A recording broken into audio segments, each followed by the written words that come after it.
In this video, we're going to take a look at some basics of trigonometry. This is page 6 in your textbook. And the first thing that we want to do is truly understand these three terms: hypotenuse, opposite, adjacent, and really theta is yet another term that we need to understand. This is a right triangle, meaning it has a 90-degree angle. And because of that angle, these rules will work. This is called right triangle trigonometry. And the first thing you want to do when you have one of these triangles is to look for theta, because everything hinges on theta. Whatever that angle value is important. We will need to know that.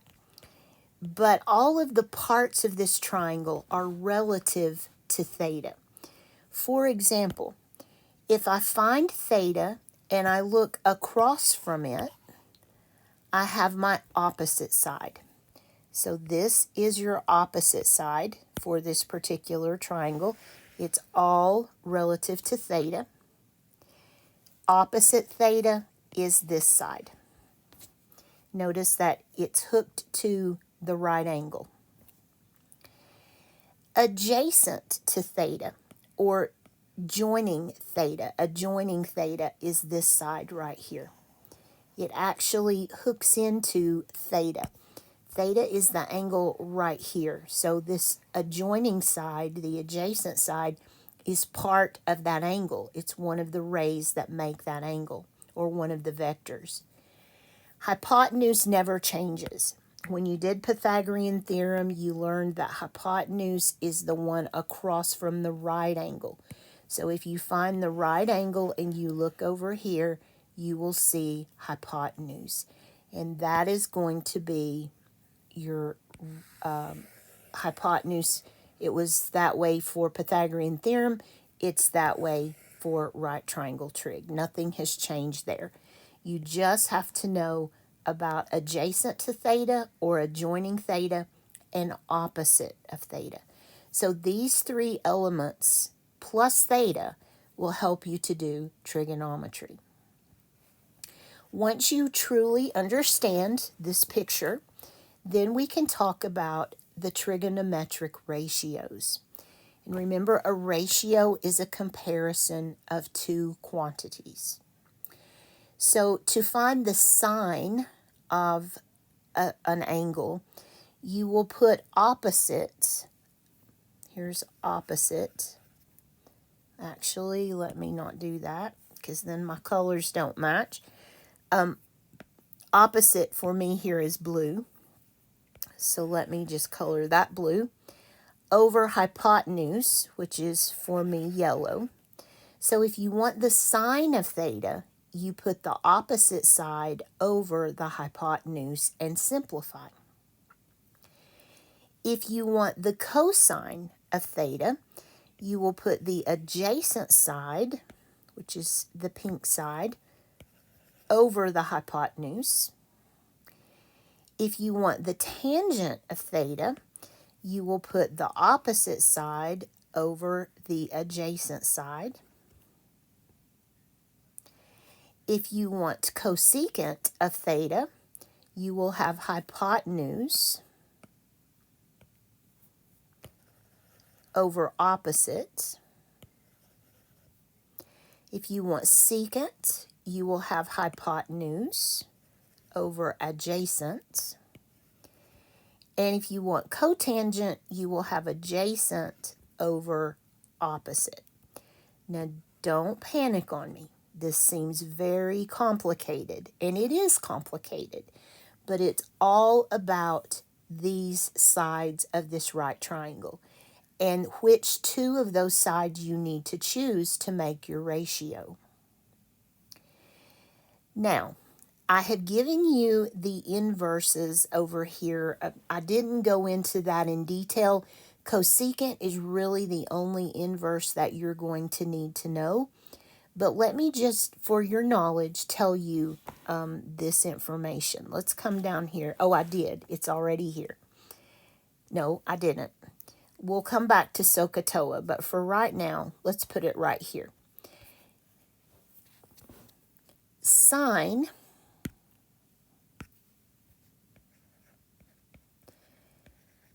is the reciprocal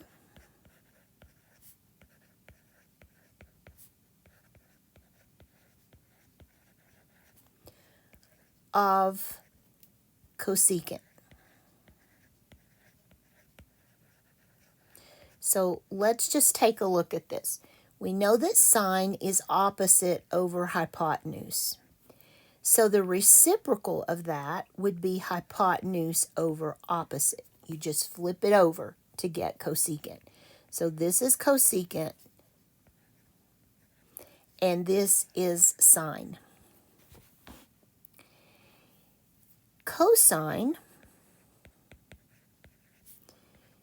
is the reciprocal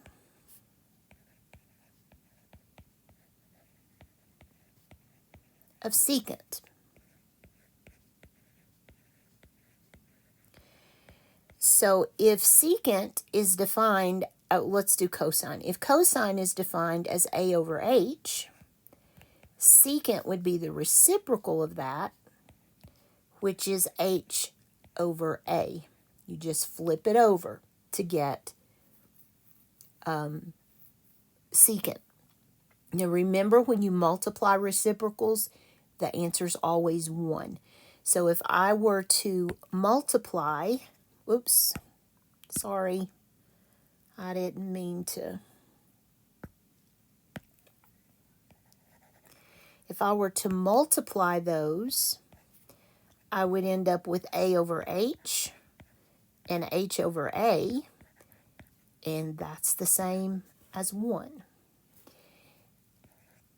O over H times H over O, same thing. If you multiply reciprocals, you will always get an answer equal to 1. Tangent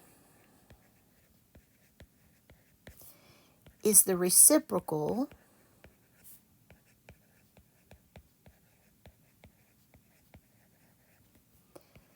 of cotangent.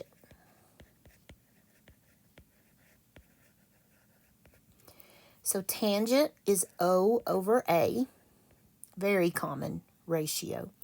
So the reciprocal of that would be A over O. And if we multiplied those, we would get an O and an A in each section, which equals 1. So that's the idea of a reciprocal. We're just flipping the fraction over, multiplying it on through would give us 1. That's a lot to remember, and fortunately you don't have to. The one that you're going to need to know for electricity is this one. And I'm not going to spend a lot of time on it. You will see this again, but for right now, let's just note that it's there, and let's not worry too much about it. We're going to get used to these 3 first, and then once you know how to work with those, you'll be able to go on and use cosecant in some of the problems that you need to solve. Okay, let's talk about SOHCAHTOA. If you can remember this phrase, or this, usually you see it written like this. It almost sounds like a Native American word, SOHCAHTOA. If you can remember SOHCAHTOA, you can remember these 3 ratios.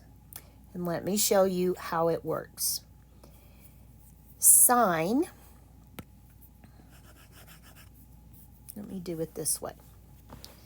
Sine of theta, and remember theta is just the angle that we're working with. So sine of theta, whatever theta is going to be opposite over hypotenuse.